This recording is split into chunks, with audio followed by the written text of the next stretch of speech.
आप देख रहे हैं जनता दल का, मैं हूं MS निर्मल। इस समय जो करनाल है वो राजनीतिक रूप से बहुत उसको क्या कहेंगे, सक्रिय हो चुका है और लोगों में करनाल राजनीतिक रूप से एक बड़ा स्थान उभर करके सामने आ रहा है। यहाँ जहाँ हरियाणा के मुख्यमंत्री करनाल से हैं, वहीं जो विपक्ष की नज़रें भी करनाल पर टिकी हुई हैं और आने वाली 6 अगस्त को विपक्ष का नेता भूपेंद्र सिंह हुड्डा जी और उनके साथ जो कांग्रेस की दूसरी टीम है वो यहाँ पहुँचने वाली है, क्योंकि टीम क्या करेगी, जन मिलन कार्यक्रम, यानी जनता से मिलना है और जनता की बात जाननी है और जनता से संवाद करना है, जनता की समस्याएं सुननी है, जनता की बात सुननी है और उस बात को सुन करके आगे बढ़ना है और रणनीतियां बनानी है। वही रणनीति बनाने का एक रूपरेखा, एक खाका तैयार किया जा रहा है और ये जो खाका तैयार किया जा रहा है ये भी कांग्रेस जनों के लिए भी बहुत महत्वपूर्ण है, क्योंकि जन संवाद कार्यक्रम है और उस जन संवाद को सफल बनाना और उसको विशाल बनाना ये क्षेत्र के कांग्रेस जनों के लिए बहुत ही महत्वपूर्ण है, बहुत ही जरूरी है। और शायद इसी कार्य में लगे हुए हैं राकेश काम्बोज जो पूर्व विधायक इंद्री से हैं और राकेश काम्बोज के साथ उनके समर्थक भी हैं, जो इस जन संवाद केंद्र को सफल बनाने के लिए, इस जन संवाद कार्यक्रम को सफल बनाने के लिए गांव गांव जा रहे हैं, लोगों से संपर्क कर रहे हैं।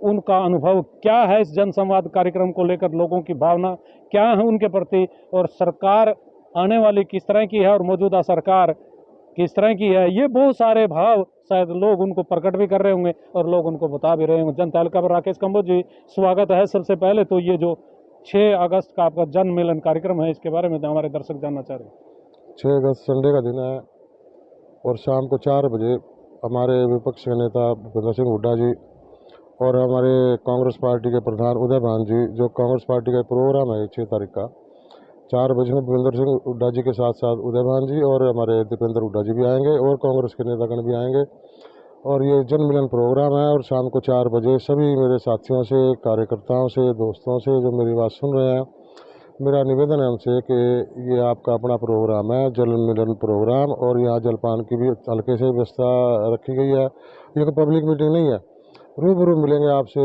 उदय भान जी भी, हुड्डा साहब भी और दीपेंद्र जी भी और नेता भी रूबरू मिलेंगे, अपनी अपनी बात उनको आप कह भी सकते हैं। और इस जो कार्यक्रम आपका है, इसमें क्या संदेश आप जनता को देना चाहते हैं इस कार्यक्रम के माध्यम से? आपके बड़े नेता आ रहे हैं, तो जनता जब मिलेगी तो जन मिलन का आखिर मतलब क्या है, जरा इधर तक। हरियाणा के लोकप्रिय नेता हैं भूपेंद्र सिंह हुड्डा जी और उनसे आपके बीच में, हमारे करनाल के बीच में आ रहे हैं। वो 3-4 घंटे रहेंगे और 4-5 घंटे रहेंगे हमारे बीच में और अपनी अपनी बात कार्यकर्ता, कोई भी छोटा से छोटा कार्यकर्ता अपनी बात उनको वहाँ कह भी सकता है और विचार भी दे सकता है कि पार्टी में अगले सरकार आने पर क्या क्या होना चाहिए। समस्याएं बहुत हैं। अब इलाके में हमारे कई कई फुट ऊपर खेत जीरी लग रही थी, जीरी का तो पता नहीं कहाँ गई। 8-8, 10-10 फुट के टीले बन गए, उनका क्या समाधान होगा क्या नहीं होगा, लोग भी आएंगे बताएंगे भी। और भी समस्याएं हैं, कई खेतों में आज भी पानी खड़ा है, सरकार ने कोई मुआवजा नहीं दिया। 40-40 हज़ार, 50-50 हज़ार लोगों को मांग कर रहे हैं मुआवजे की, कोई मुआवजा नहीं। कई क्षेत्रों में आज भी पानी भरा हुआ है और लोग बड़े परेशान हैं, पानी निकाल रहे हैं। मैं देखा कल बड़े गांव एरिया में, गीड़ एरिया में लोग पानी पहले सड़क में पानी नहीं था बड़े गांव के पास, आज कल देखा मैंने वहाँ पानी आ गया, क्योंकि लोग परेशान है अपने खेतों में से पानी निकालने के लिए ताकि वो और फसल बो सके। लोग परेशान हैं, जब परेशान हैं तो फिर वो परेशानी जाहिर भी होती है, दिखती भी है। और शायद ये जो राकेश काम्बोज जी हैं, जब ये जा रहे थे तो उन्होंने ये परेशानियां किसानों की दिखी भी हैं। तो जो हम बात कर रहे थे भाई, ये जो आपका जन मिलन कार्यक्रम है, इसको लेकर के जब आप लोगों में जा रहे हैं, लोगों से संवाद कर रहे हैं, किस तरह की आपको भाव लोगों के लग रहे हैं, लोग आपको क्या बता रहे हैं, किस तरह का आपको अंदेशा है कि ये वहाँ कितने लोग शामिल हो सकते हैं, कितने लोग जा सकते हैं? हम जहाँ बात कर रहे हैं, लोग ये नहीं कहते मैं आऊँगा, वो कहते हम आएंगे। हम का मतलब मैं कितने जने आओगे? 20 जने आएंगे, 10 जने आएंगे, 25 जने आएंगे। मैं अपनी कार लेके आऊँगा जिसमें 5 जने आएंगे। हम मैं टेम्पो कर रखा है मैंने, कोई कहता मैंने 3 व्हीलर कर रखा है। और जिसको थोड़ा सा भी मतलब लोगों में जोश बढ़ा रही है 6 तारीख के लिए करनाल जो जन मिलन प्रोग्राम है उसके लिए, भूपेंद्र सिंह हुड्डा से मिलने के लिए। लोगों में जोश है, लोगों में उत्साह है। लोग क्या कह रहे हैं, सरकार को लेकर के भी कुछ बात कर रहे हैं लोग? वो ये सरकार के कितने बढ़िया काम है, जैसे दावे सरकार में बैठे हुए नेता कर रहे हैं, कुछ आपको बता तो रहे होंगे कि क्या बताते हैं आपको? सारे के सारे दावे खोखले हो गए उनके। बाढ़ के क्षेत्र में कोई नहीं आया, कोई सहायता नहीं पहुंची, कुछ नहीं पहुंची। अब तो सोच ही रहे थे कि पुलवामा जैसा कोई काम होएगा और परसों जो ये अपना नूम है मेवाती एरिया में, ये फलानी क्या हुई क्या नहीं हुई आपको क्या लग करे। रहा है कोई ये जो बात आपने कही है तो ऐसा लग रहा है कि इन्होंने जानबूझ करके इन्होंने कर दिया, कुछ आपको अंदेशा है ऐसा? मैं अंदेशा था कि गड़बड़ जरूर होगी, अच्छा, वो हो गई। कहीं आप तो नहीं मिल रहे थे उनसे? मैं क्या मिलूंगा जी, मैं अच्छा, तो सीधा साधा बंदा हूँ, अच्छा, मेरा क्या मिलना, मैं तो फिर आपको जो पहले पता लग गया? नहीं, हम अंदेशा था कि वोट वोट प्राप्ति के लिए ये कुछ भी। भारतीय जनता पार्टी वाले किसी भी हद तक जा सकते हैं, अच्छा, किसी भी हद तक जा सकते। हाँ, तो फिर फिलहाल अभी तो इलेक्शन दूर है, शायद बड़ा भी हो कई सकता है। स्टेट में इलेक्शन है ना, जैसे अच्छा, राजस्थान में है, मध्य अच्छा, प्रदेश में है, अच्छा, और स्टेट्स में कई में इलेक्शन है। ये पॉलिटिकली फ़ायदा उठाना चाहते हैं भारतीय जनता पार्टी वाले इस चीज़ का, और तभी ये अलग अलग टाइप के पोस्टर डाल रहे हैं। सीमा ये करा रहे हैं, सीमा हैदर का मुद्दा छोड़ो, इसको ले आओ, अब इसको उठाओ, प्रेस वाले। मतलब आपका कहने का ये है, अभी जो जनता की समस्याएं हैं उनसे ध्यान भटका रहे हैं। बिल्कुल 100% ध्यान भटकाने वाली बात है, ये किसी भी हद तक जा सकते हैं और हमें सबको संयम से रहना चाहिए। अच्छा, वो तो एक हरियाणा की जनता ने एक काम किया कि वो बेकाबू नहीं हुए, और हुड्डा साहब ने जो अपील की थी कि आप शांति से रहें, और ये झगड़ा ये दंगा हरियाणा में फैला नहीं, इन्होंने फैलाने की तो पूरी कोशिश करी थी। जो सिस्टम है, जो भी जिसने भी ये कार्रवाई किया है, सारा दूध का दूध पानी का पानी होना चाहिए। इस षड्यंत्र जिसने भी किया उसको, चाहे वो बीजेपी का है, चाहे कांग्रेस का। तो कांग्रेस का तो होने का मतलब ही नहीं है, चाहे वो कोई है, किसी लेवल तक का नेता है बीजेपी का, चाहे वो कितना ऊंचा नेता है, उसकी शक्ल सामने आनी चाहिए। ये मरने वाला जिसका जाता है ना, उसको पता लगता है। ये तो खेल खेल रहे हैं, इन जिस दिन इनका जाएगा ना, पता लग जाएगा ना, ये तो खेल खेल रहे हैं सारा का सारा। अच्छा, ये तो चलो और खेल खेल। बर्बाद बेचारे हमारे बच्चे वहाँ, क्या क्या जरूरत थी ये खेल खिलवाने की। ये बच्चे गए किसके गए हैं, पुलिस वाला किसका गया है, ये भी तो किसी का बच्चा था। बड़ा गलत काम करे इन्होंने, ये ऐसा काम नहीं होना चाहिए। चाहे वो हिंदू का मरे या मुसलमान का मरे, मरा तो बेटा ही हमारा, जिसका भी मरा। ये कुछ ही नहीं होनी चाहिए कि कोई का हिंदू का मर गया, कोई का मुसलमान का मर गया। बस एक जगह से हम पैदा हुए, एक जगह हमने जाना सारों ने, क्या फायदा झगड़े तो फिर करके। ये विवाद क्यों बढ़ रहा है? विवाद नहीं होना चाहिए, ये लोगों को बहका कर, कोई जब बच्चा पैदा होता है उसमें नहीं पता मैं मुसलमान का हूँ, मैं हिंदू का हूँ, या ईसाई का हूँ, या फलाने जात का हूँ। ये चीजें हमारे लोगों ने दिमाग में बिठा के और ये करके वोट की राजनीति हो वोट की राजनीति कर रही, ये रहे हैं। वोट की राजनीति हो रही है, लेकिन वोट के लिए कांग्रेस पार्टी जनता के बीच जा रही है, और ये जो जन मिलन कार्यक्रम है इसके लिए आप कुछ अपील करना चाहेंगे लोगों मैं से? करना चाहूँगा जी, आप सभी जो मेरी आवाज़ सुन रहे हैं, वो मेरा पर्सनल इनविटेशन समझ कर, और ये मत सोचना कि राकेश मेरे घर तक नहीं आया, एकदम पॉसिबिलिटी नहीं होती। मेरी आपसे रिक्वेस्ट है, जो जो मेरा भाई, मेरे बहन, मेरा बुजुर्ग बच्चा देख रहे हैं, जन मिलन खालसा कॉलेज के बराबर में SBS मॉडर्न स्कूल 4 बजे आपका जलपान का कार्यक्रम भी होगा। पब्लिक रैली नहीं है, कभी सोचो पब्लिक रैली है, नहीं। अपनी बात रखो, अपनी बात कह के मुख्यमंत्री जी को, पूर्व मुख्यमंत्री जी भूपेंद्र सिंह हुड्डा जी को, विपक्ष के नेता हैं, दीपेंद्र से मिलो, उदय भान जी से मिले, और भी नेता, हमारे लोकल नेता भी वहाँ होंगे, ये नहीं है मैं ही हूँगा, सारे लोकल नेता भी होंगे, कुलदीप शर्मा जी भी होंगे, और भी लोकल नेता होंगे सारे के सारे, और बाहर से भी जो XMLA और नेता भी वहाँ पर आएंगे। हो सकता है कोई हमारे जरूर भी आ जाए, सेंटर का कोई पदाधिकारी भी आ जाए। देखिए, नेता कांग्रेस के आएंगे और बड़े बड़े जब नेता आएंगे तो आपकी बात भी सुनेंगे, और आपकी बात जब सुनेंगे तो उस पर कहीं न कहीं चर्चा भी होगी, उस पर कहीं न कहीं अमल भी होगा बाद में। कुछ और जो राकेश कंबोज जी के साथी हैं वो भी हमारे साथ जुड़ चुके हैं, उनसे जानेंगे किस तरह का उत्साह आप लोग देख रहे हैं इस जन मिलन कार्यक्रम को लेकर के। नमस्कार। सबसे पहले मैं जन तहलका का तहे दिल से धन्यवाद करता हूं, जिन्होंने ये जन मिलन का कार्यक्रम हमारा आगे बढ़ाया। और तो यही अपील करेंगे कि भाई राकेश कंबोज जी की अगुवाई में हम कंधे से कंधा मिलाकर के चल रहे हैं। कुछ साथियों के फ़ोन भी आ रहे हैं, और आपके माध्यम से मैं उन सभी साथियों को सूचित करना चाहता हूं कि जो भी इस पोस्ट को जन तहलका को देखे वो कृपया करके 4 बजे वहाँ पर ज़रूर से ज़रूर पहुँचे। वहाँ पर हमारे भूपेंद्र सिंह हुड्डा जी, हमारे HPCC के अपना अध्यक्ष चौधरी उदयभान जी, भाई दीपेंद्र हुड्डा जी, और भी बहुत लीडर आएंगे। और ये कोई स्टेज प्रोग्राम नहीं है वहाँ पर कि वो भाषण देंगे आएंगे, ये जन मिलन कार्यक्रम है। हर हल्के वाइज चौधरी हुड्डा साहब से, या आप उदयभान जी से, या जिस भी नेता से आप अपनी बात रखना चाहते हैं, तो आपके रूबरू होकर फेस टू फेस बात करेंगे। ये नहीं कि आपको भाषण दिया और चले गए। तो जन मिलन का यही कार्य है, और करनाल में ये कार्य एक कुछ खास अहमियत रखता है, क्योंकि करनाल एक CM सिटी है। और जब राहुल गांधी जी हाथ से हाथ जोड़ो यात्रा में आया था, तो उन्होंने दूसरे स्टेट में जा कर के करनाल वासियों की खासकर तारीफ़ की थी। हरियाणा में जितना जोश और जितना भारी उत्साह और जितना बड़ा स्वागत करनाल में हुआ, पूरा हरियाणा में कहीं पे नहीं हुआ। तो ये इस बात की गवाह है हमारी पब्लिक कि आने वाले टाइम में करनाल सिटी सबसे ज़्यादा वोटों से कांग्रेस पार्टी को जिता करके भेजेगी। मैं दोबारा से फिर अपील करना चाहता हूँ सभी साथियों से कि संडे के दिन शाम को 4 बजे SBS school, railway road, Khalsa college के पास निरंकारी भवन के सामने सभी साथी पहुँचे। तो मैं प्रार्थना करूँगा सभी साथियों से कि जनमिलन में सभी साथी उनके सपनों को साकार करने के लिए इंद्री हल्का से भारी तादाद में करनाल पहुँचे। धन्यवाद।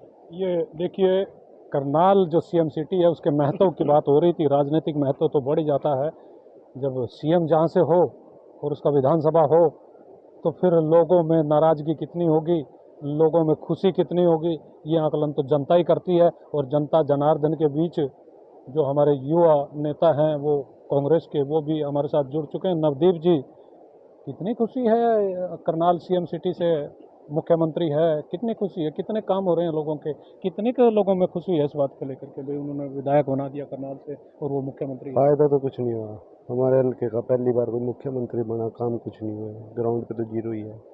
कहते थे रोहतक का विकास हुआ हुड्डा जी के राज में, कम से कम उन पे ये तो वो तो लगा कि उन्होंने रोहतक का विकास तो किया तो उन्होंने सारे हरियाणा का, पर उन पे वो लगाया जो अदर हल्के वालों ने, यहाँ पे तो वो भी नहीं लग पाया इस ये राज्य तो में। पहले कह रहे हैं हरियाणा एक, हरियाणवी एक, सबका साथ सबका विकास, ये तो ये बात कह रहे हैं भाई हम तो कहीं भेदभाव नहीं कर रहे। भेदभाव तो हो ही रहा है हरियाणा की इस जनता के साथ। पिछले कुछ भी कोई काम नहीं होता। पहले हरियाणा रोजगार में नंबर 1 था, जब से बीजेपी की सरकार आई बेरोजगारी में नंबर 1 हो गया। हरियाणा के युवा के साथ इतना धोखाधड़ी हुई ना यहाँ पे, बहुत ज़्यादा बुरा हुआ कि पहले तो आप कह रहे धोखाधड़ी हो रही है, तो कह रहे भाई बिना पर्ची बिना खर्ची के और जो योग्यता के आधार पर नौकरियां मिल रही है, कोई भेदभाव नहीं, कोई धोखाधड़ी नहीं। जो योग्य आदमी है उसका अवसर मिल रहा है, चाहे गरीब हो चाहे अमीर हो। तो वो तो तब मिलेगा ना जब ये भर्तियाँ निकालते हैं, उनको खुद ही कैंसिल कर देते हैं। कई साल तक हमने भी पहले भर्ती आयोग की तैयारियाँ की, उनके एग्जाम ही नहीं हो पाए, हम भी ऐसे ही बेरोजगार रह गए। युवा ऐसे ही भटक रहे हैं उम्मीद में। उम्मीद तो अब कांग्रेस सरकार से ही है जो पहले। उम्मीद होगी इस सरकार से तो ना उम्मीद है।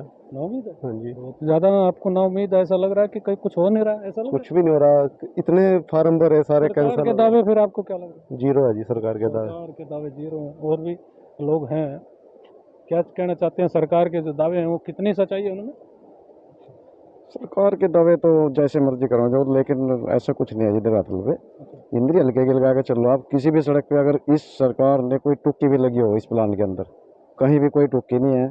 फ्लडेड एरिया की बात छोड़ दो, चलो जो वैसा भी एरिया है उसके अंदर टुक्की नहीं है। यहाँ तो दावे किए जा रहे हैं इस जो भारतीय जनता पार्टी के राज में जितने काम हुए पिछली किसी सरकारों में नहीं हुए। नहीं जी नहीं, इस प्लान में तो खास कर कहूँगा मैं भाई, इस प्लान पे एक टुक्की भी नहीं लगी है कहीं। हाँ, और लोग तो इसको जो है भेजने का पूरा मन बना चुके हैं। भेजेंगे, इनको वापसी करेंगे, अपने घर भेज देंगे। अच्छा। ये पहली विसाखी की सरकार है। ये तो कांग्रेस पार्टी का जो टिकट वितरण रहा इस प्लान में, वो थोड़ा उसमें दिक्कत रही, तो सही बंटवारा नहीं हो सका, लेकिन उसी टाइम चली गई थी। जो फिर जैसे जैसे जो पार्टी के लोग हैं उनमें जैसे गुटबंदी हो रही है तो उसमें तो फिर दिक्कत आ सकती है। नहीं, कोई गुटबंदी नहीं है। ये तो देखो बड़ा परिवार है कांग्रेस परिवार। कांग्रेस पार्टी बहुत ही पुरानी पार्टी है और इसका बहुत ही बड़ा परिवार है। अच्छा, मंजे हुए आदमी, परिवार बड़ा होने के कारण, नहीं मंजे हुए की बात नहीं है जी, बड़ा परिवार होने के कारण जो है उसमें थोड़ी दिक्कत आती है, लेकिन मत सबके विचार है अपने अपने उस पर जो है। इस बार गड़बड़ नहीं होगी। नहीं जी नहीं, इस बार नहीं, टिकट वितरण सही होगा और सही इनकी सरकार आ गई फुल दम से। अच्छा, सही सरकार आ गई जी। मनोज जी, सही सरकार आ रही है कि नहीं? आ रही जी, अब सही सरकार तो मैं सबको नमस्कार करता हूँ। जैसे आप पूछ रहे हो कि सरकार आएगी या नहीं आएगी, जो लोग तो ऐसे तैयारियां कर रहे हैं जैसे दिवाली की तैयारियां कराना जी कि त्योहार आने लग रहे हैं, इस तरह पूरे उसमें जोश में है कि कब विधानसभा चुनाव आए और हम अपनी वोट डाल लें और इस कांग्रेस, ये जो अपना बीजेपी की सरकार है, इसको उखाड़ फेंके और कांग्रेस को यहाँ लेके आए। और एक ये बात है जी, जैसे कह रहे कि सड़कें बन रही, कोई भी बनेगा तो चाहे किसी के टाइम में बनो, बनाएंगे तो काम करने के लिए है, किसी भी सरकार को बनाएंगे। और अब देख लो सड़क बनती है, 4 दिन के बाद वो बजरियां सी उखड़नी शुरू हो जाए जी। ये मतलब कंस्ट्रक्शन में जो काम है वो स्तर ठीक नहीं है जी। कंस्ट्रक्शन के मामले में बहुत बड़े घोटाले हैं जी। चाहे कोई सी बिल्डिंग भी बन रही है ना जी, वो बीजेपी के जो जो बीजेपी के आज दरबारों में हाजिरी लगाने वाले लोग हैं ना, उनको ठेकेदारियां दे रहे, और वे चाहे कम सीमेंट लड़ा दो चाहे कुछ लड़ा दो, वो बन रहा जी। उनकी जांच नहीं होती। जांच कौन करेगा जी? जहां जिसके वो पॉकेट में जा रहा है सामान, वो कैसे जांच कर लेगा जी? और एक ये क्या देखते हैं कि आप माने तो यह बना दिया हॉस्पिटल। आज आप हॉस्पिटल को कि बिल्डिंग का यदि इनका डीएनए तो होता नहीं, यदि इनका डीएनए चेक करे जाए ना जी, ये नहीं पता कितनी की कोठियां लिकड़ेंगी इसमें थे। अच्छा। आप इसका मटेरियल जाके देख लो, जो ये अपना टाइलें वगैरह भी लगी हैं, आप जाके देख सकते हो, वो भी उखड़ी पड़ी है वहां पे। और दूसरी बात, बिल्डिंग बना के क्या फायदा हो इस गया? सरकार को उखाड़ोगे? उखाड़ जैसे वो हमारी टाइलों को उखाड़ लेंगे, हम इनको उखाड़ देंगे। अच्छा, इस सरकार को उखाड़ देंगे। हाँ जी, देखिए, बात और उखाड़ने की हो रही है, लेकिन उसको उखाड़ने के लिए जन मिलन कार्यक्रम हो रहा है आपका कांग्रेस पार्टी का, और इस जन मिलन को लेकर के लोगों में कितना उत्साह है? आप लोग लोगों से मिल रहे हैं, क्या सोच रहे हैं लोग, क्या कहते हैं लोग? ये लोग हमारे दर्शक जानना चाह रहे हैं, जरा छोटी सी बात कीजिए। बस इतना है जी, लोगों के अंदर उत्साह है और अपने अपने साधनों पे सब जाने के लिए तैयार हैं सब। यदि किसी पे छोटा साधन है, उन लोगों ने बड़े साधन कर रखे, आपस में मिलके सब लोग वहाँ पे पहुँच रहे हैं जी। सब लोग पहुंच रहे हैं, पहुंचेंगे जी? हाँ जी, सब लोग पहुँच रहे हैं जी, और भारतीय जनता पार्टी को विदाई देने के लिए। अच्छा, भारतीय जनता पार्टी को विदाई भी देंगे, पहुंचेंगे भी, क्योंकि करनाल में 6 अगस्त को जन मिलन कार्यक्रम कांग्रेस पार्टी का बड़ा समारोह हो रहा है। उस समारोह को सफल बनाने के लिए, जैसा आपने सुना, कांग्रेस जनों की आवाज़ को सुना, कांग्रेस जनों की बात को सुना, ये पूरी तैयारी कर रहे हैं और पूरा प्रयास कर रहे हैं कि जो जन मिलन कार्यक्रम है, इसमें सभी लोग अपने मन की बात रखें और जन जन तक उनकी बातों को पहुंचाएं, ताकि जो कांग्रेस के बड़े नेता हैं, उनके सामने, उनके मन में इस क्षेत्र की जनता की समस्याएं, जनता की परेशानियां और जनता क्या चाहती है, वो उनका एक खाका तैयार हो कि जब वो सरकार में आए, सत्ता में आए, जब उनको अवसर मिले तो इनकी समस्याओं का वो समाधान बड़ी खब्बा से कर सकें। लेकिन दर्शकों, मेरी आपसे अपील है कि आप इस खबर को लाइक करें, शेयर करें और इन लोगों के भावों को भी समझें और आप अपनी राय भी दीजिए कि जो भारतीय जनता पार्टी की सरकार है, उसको लेकर के क्या ये सोच रहे थे, क्या ये कह रहे थे, क्या ये वाकई में सच बात है या ऐसे ही बनाई जा रही है। लेकिन आप लोग भी अपने भाव को व्यक्त कीजिए। मैं अपने सहयोगी पंकज के साथ इस समय MS निर्मल।